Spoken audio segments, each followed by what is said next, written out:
तो दोस्तों, एक और नया दिन और मैं बलजीत परमार हाजिर हूँ एक नई कहानी, एक नया किस्सा लेकर। आज बात करेंगे सबसे बड़ी खबर पर। 2008 में मुंबई हमलों का एक मुख्य आरोपी, जो अभी तक भारतीय कानून की गिरफ्त से बाहर था, उसके जल्दी आने के आसार नज़र आ रहे हैं। 2 दिन पहले अमेरिका की कैलिफोर्निया कोर्ट ने एक हुक्म पास कर दिया कि उस हमले का एक हिस्सा, बहुत बड़ा रोल जो उस आदमी ने निभाया था, उसका नाम है डॉक्टर तहव्वुर राणा। कहने को पाकिस्तानी मूल का MBBS डॉक्टर है। एक ज़माने में पाकिस्तान की आर्मी में, फौज में डॉक्टर का काम किया करता था, लेकिन बाद में नौकरी छोड़ के कैनेडियन सिटीज़न बन जाता है और कनाडा में रहते हुए बिजनेस शुरू करता है अमेरिका में, जहाँ पे एक इमिग्रेशन कंपनी खोलता है जिसका नाम होता है इंटरनेशनल लॉ सेंटर, और उसकी एक ब्रांच और खोलता है जिसका नाम ऑल वर्ल्ड इमिग्रेशन रखता है। तो ये आदमी अपना बहुत बढ़िया इमिग्रेशन का धंधा अपने छोटे भाई के साथ मिलके करता। अब देखिए, वो आदमी जिसको किसी किस्म की कोई ज़रूरत नहीं थी इस किस्म के काम करने की, लेकिन चढ़ गया किसी ना किसी के पल्ले। पाकिस्तान की टेरर ऑर्गेनाइजेशन जो ISI के साथ मिलकर काम करती थी, आज भी करती है, LNT लश्कर तैयबा, उसके साथ इसके तार जुड़ते हैं उसके अपने ही एक दोस्त की मार्फत। और वो दोस्त कोई और नहीं, बहुत जाना पहचाना नाम है डेविड हेडली,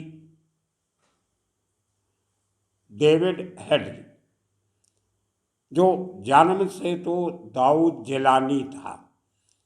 वो इसलिए कि पाकिस्तान में उसका बाप जो काम करता था, उसकी एक विदेशी औरत से शादी हो जाती है और उनमें से ये शख्स पैदा होता है, एक फॉरेनर औरत और पाकिस्तानी बाप।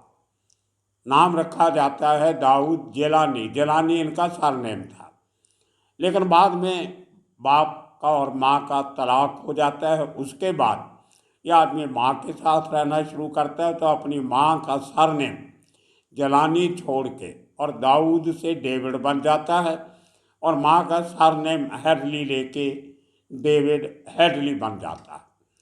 तो ये शख्स और डॉक्टर राणा, ये दोनों पाकिस्तान के एक ही स्कूल में पढ़ते थे, द कैडेट हाई एकेडमी।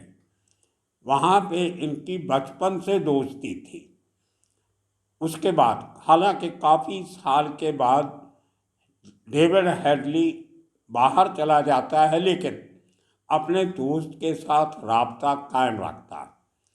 और जब ये दोनों अमेरिका में इकट्ठे हो जाते हैं, शिकागो में, यहाँ काम करते हैं, बहुत सालों के बाद तो इनकी पुरानी नज़दीकियाँ फिर बढ़ जाती हैं। वहीं पे 2006 में, हालांकि डॉक्टर तहव्वुर राणा का कोई इतना लेना देना पाकिस्तान से नहीं था, लेकिन हेडली के मिलने के बाद उसके दोबारा से लिंक पाकिस्तान के एजेंसीज के साथ उजागर होने शुरू हुए। अब डेविड हेडली ने अपने इस दोस्त को, जो इमिग्रेशन कंपनी चलाता था, उससे मदद मांगी कि देखिए, एक बहुत बड़ा काम पाकिस्तान के लिए, देश के लिए करना है। तुम भी पाकिस्तानी, मैं भी पाकिस्तानी, भले हम अमेरिका में रहते हैं लेकिन खून वहीं का है। एक काम करना है जो ISI ने प्लान किया है और लश्कर तैयबा उसकी जिम्मेदारी ले रहा है, उसमें हमारी मदद की उनको ज़रूरत है। उसके लिए मुझे भारत जाना पड़ेगा, इंडिया जाना पड़ेगा। लेकिन मेरे पास कोई इतनी मजबूत डॉक्यूमेंटेशन नहीं है जिसकी बेस पे मुझे एक लंबे समय का वीज़ा मिल जाए। तो उसने कॉन्फिडेंस में लेके थोड़ी सी बात डॉक्टर राणा को बताई। इस किस्म का एक अटैक प्लान कर रहे हैं भारत के ऊपर, उसके लिए तुम्हारी मदद चाहिए। तो डॉक्टर राणा अपनी इमिग्रेशन कंपनी का एक ब्रांच, एक सब ऑफिस मुंबई में खोलने को तैयार हो जाता है। लेकिन एक शर्त रखता है कि ऑफिस तो खोलेंगे लेकिन काम नहीं करेंगे, वहाँ से कोई इमिग्रेशन के क्लाइंट्स नहीं रखेंगे, कोई इंटरव्यू नहीं रखेंगे, किसी को बाहर नौकरी के लिए नहीं भेजेंगे, एक कंसल्टेंसी का ऑफिस रखेंगे सिर्फ, काम धंधा कोई नहीं होगा। लेकिन डेविड हेडली को तो इतना ही चाहिए था। उसको भारत में आने के लिए और कुछ समय रहने के लिए एक फ्रंट की ज़रूरत थी, वो उसने प्राप्त कर लिया। इस शख्स ने अपनी एक ब्रांच खोल दी जो मुंबई के तारदेव इलाके में खोली गई। ये वही तारदेव इलाका जिसके बहुत किस्से आपको सुना चुके हैं, कितने वहाँ पे खून खराबे हुए। एक्टर राजेश रोशन पर वहाँ पे अटैक हुआ था, एसी मार्केट तारदेव की। और वहीं पे काफ़ी सारे जो क्रिमिनल्स पुराने थे उनका एरिया था। वहीं पे एक बार हमला अमर नायक के ऊपर भी हुआ था। और इसी तरह से बहुत सारे क्राइम के किस्से उस एसी मार्केट में जुड़े हुए। महमूद कालिया के बाप की दुकान भी वहीं पे थी एसी मार्केट में। तो ये काफ़ी मशहूर एरिया था और वो एसी मार्केट एरिया के साथ कॉमर्स सेंटर और दूसरी बिल्डिंगें बहुत सारे लोगों के उस ज़माने में पहले भी थे, आज भी हैं। इमिग्रेशन के बाहर भेजने के बहुत से ऑफिस ऑपरेट करते हैं। फिल्म फाइनेंस कंपनी के ऑफिस हैं, वकीलों के ऑफिस हैं, कुछ होटल्स हैं। तो इस किस्म का वो बिजनेस सेंटर है, वहाँ पे ऑफिस खोला गया ताकि किसी को शक नहीं हो। तो उस ऑफिस में सिर्फ एक आध स्टाफ रखा गया, वो काम तो कुछ करना नहीं था। और उसके लिए जो डॉक्यूमेंटेशन की गई उसकी बेस पे डेविड हेडली को 5 साल का हिंदुस्तान में रहने का वीज़ा मिल गया। ये बात 2006 की है। 2006 में सब तैयारी करते हैं और 2008 में आके ऑफिस खोल लेते हैं बातचीत करते करते। और भी बहुत सारी बातें आपको बताएंगे कहाँ कहाँ और अटैक करने की साजिश थी। उनमें से बाहर के देश भी थे और भारत भी था। भारत में भी इसके साथ साथ उनका एक और प्लान था, एक देश की इंडियन डिफेंस कॉलेज के एक सेंटर के ऊपर अटैक करना। इनका मानना था कि एक उस ऑफिसर ट्रेनिंग कॉलेज के ऊपर अटैक करके हम उतने बड़े ऑफिसर को मार सकते हैं जितने आज तक हिंदुस्तान पाकिस्तान की लड़ाई में हमारे ऑफिसर शहीद नहीं हुए होंगे।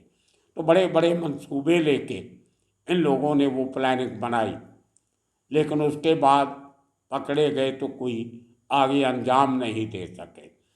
अब देखिए, इस आदमी ने मुंबई में रह के, डेविड हेडली ने पूरा घूम घूम के इसने एक एक टारगेट पसंद किया।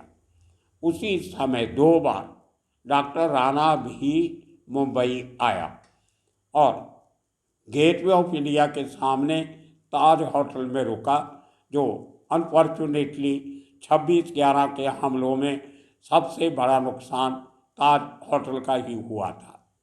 और अब जैसे जैसे समय नज़दीक आता रहा, इन लोगों ने पूरे टारगेट की रैकी करके, पूरी प्लानिंग करके, इंफ्रास्ट्रक्चर तैयार करके, और वो इंफ्रास्ट्रक्चर जो लोकल कंड्यूट्स थे इनके, उनका पता आज तक नहीं चल सका। शायद इसीलिए भारत उसको यहाँ लाना चाहता है कि शायद वो बता सके कि जब वो 10 पाकिस्तानी टेररिस्ट, आतंकवादी फुली आर्म्ड लैस हथियारों के साथ, हैंड ग्रेनेड्स के साथ, गोली बारूद के साथ आए थे किश्ती में सवार होके। उनको लोकल लोगों ने मदद किस तरह की। जहाँ जहाँ हमले हुए वो बाहर के लोगों के लिए इतनी आसानी से उन ठिकानों पे पहुँचना कोई आसान काम नहीं था। ख़ास तौर पे कोलाबा का चबार हाउस जो जीव का एक प्रेयर सेंटर है यहूदियों का, वो एक छोटी सी गली में है, बाहर से दिखाई भी नहीं देता। वहाँ तक पहुँचना और बड़े आराम से।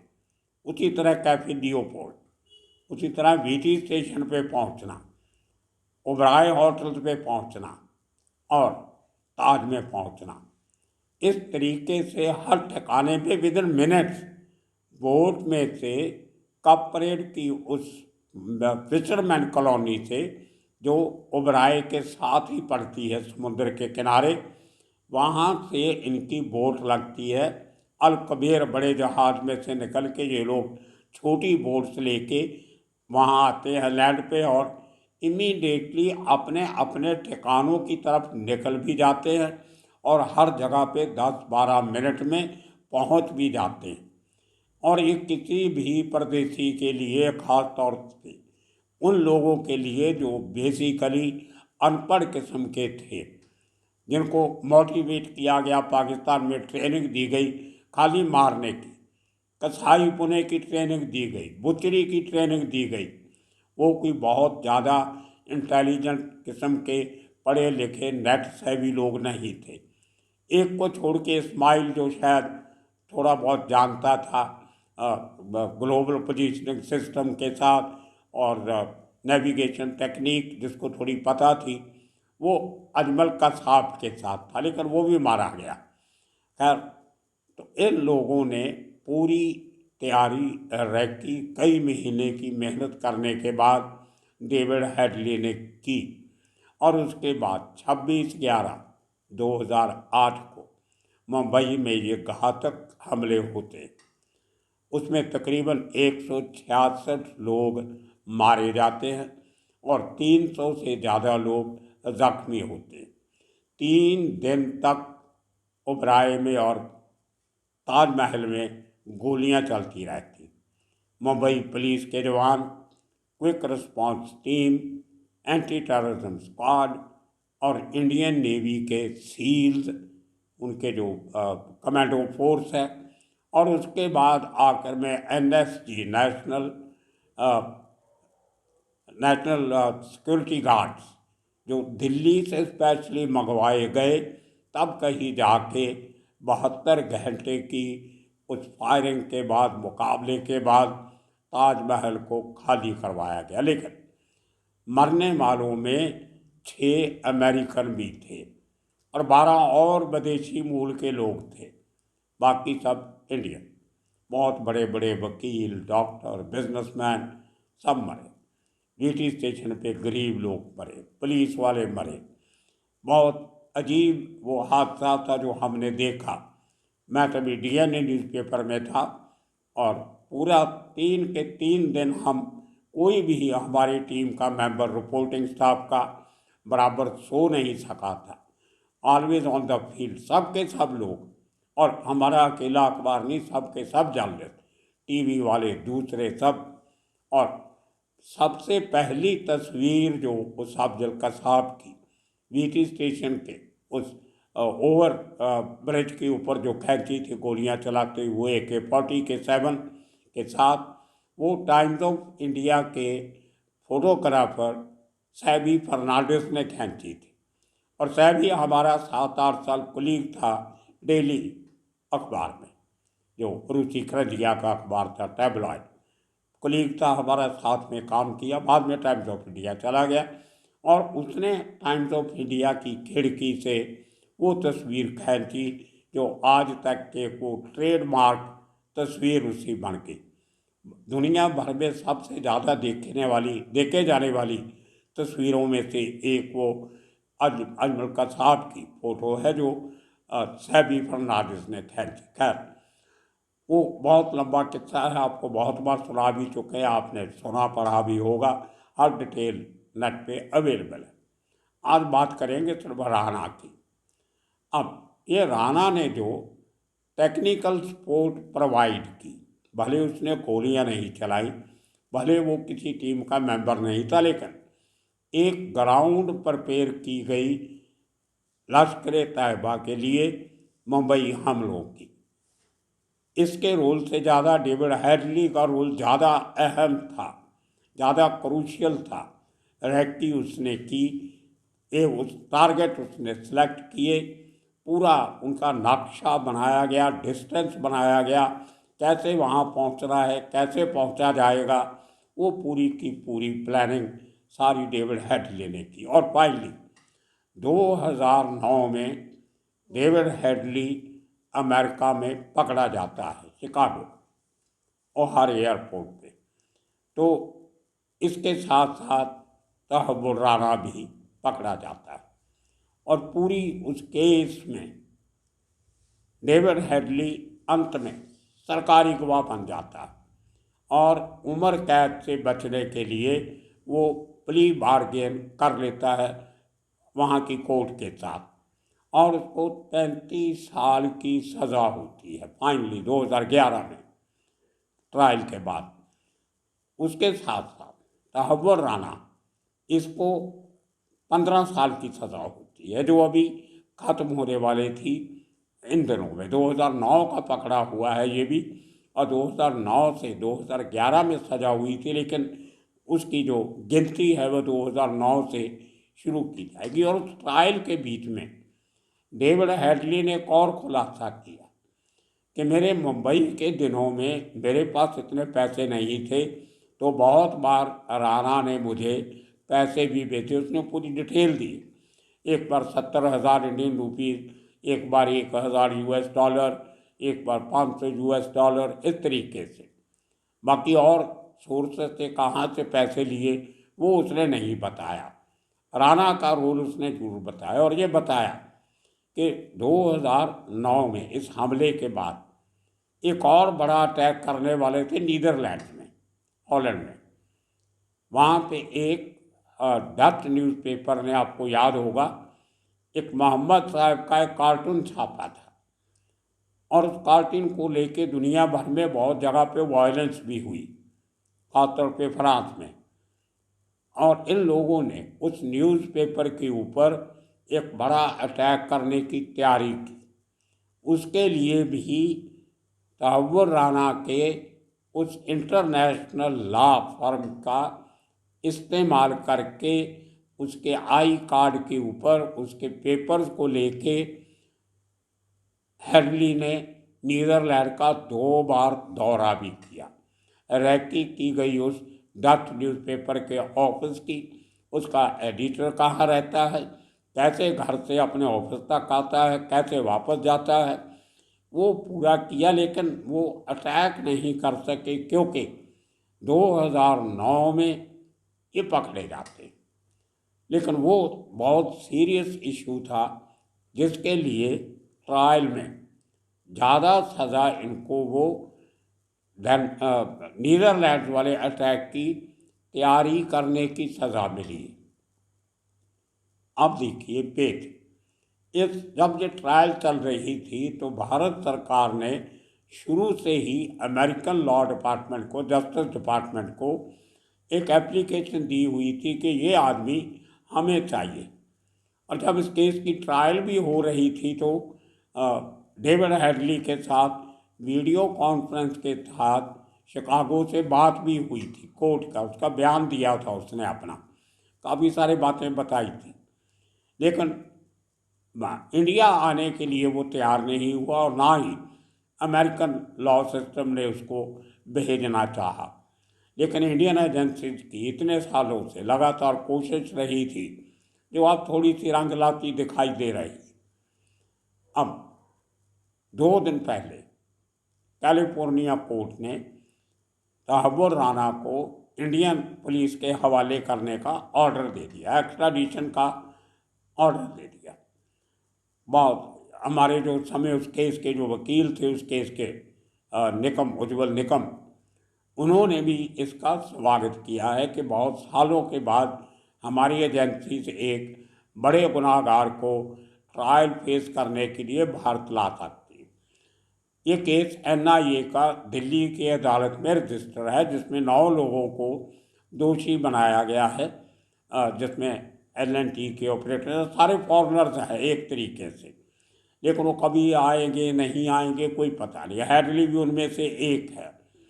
तो लेकिन एक आदमी आएगा तो इस केस की कुछ अंदरली और जो कुछ छुपी हुई बातें थी वो सामने आ सकती। लेकिन इसके भाई की एक स्टेटमेंट आई है अमेरिका से, तो अमर राणा के, कि अभी टू अर्ली, कोर्ट ने ऑर्डर तो दे दिया, वो एक मजिस्ट्रेट की कोर्ट है कैलिफोर्निया की।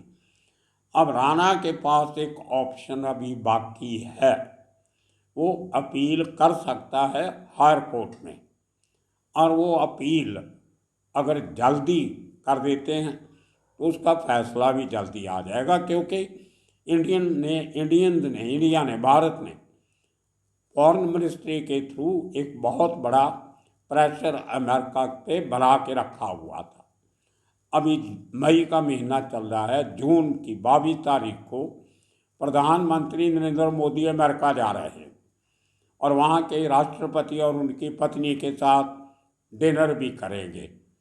तो कहीं ना कहीं शायद अमेरिकन गवर्नमेंट उस अपील जो की जाएगी अपना असर सूख लगा के उसका जल्दी फैसला करवा दे। जा शायद ये भी हो सकता है कि अभी राणा के वकीलों को ये एहसास हो गया होगा कि अपील करने का फ़ायदा नहीं है, क्योंकि अमेरिकन गवर्नमेंट ने मन बना लिया है इसको भारत भेजने का, तो आज नहीं तो कल इसको जाना ही पड़ेगा, तो शायद अपील नहीं भी करे। लेकिन NIA सोर्सेज मानते हैं कि अपील होगी और उसको भारत आने में अभी कुछ समय लगेगा। तो देखते हैं आने वाले दिनों में ये आगे कार्रवाई किस तरह चलती। एक बड़ा एक्यूज इतने बड़े कांड में शामिल पहली बार भारत की कचहरी में पेश होगा, और क्या कहता है उसके ऊपर सबकी नज़रें टिकी होगी। तो दोस्तों आने वाले दिनों में इसी किस्म के किस्से कहानियाँ लेके फिर हाजिर होंगे।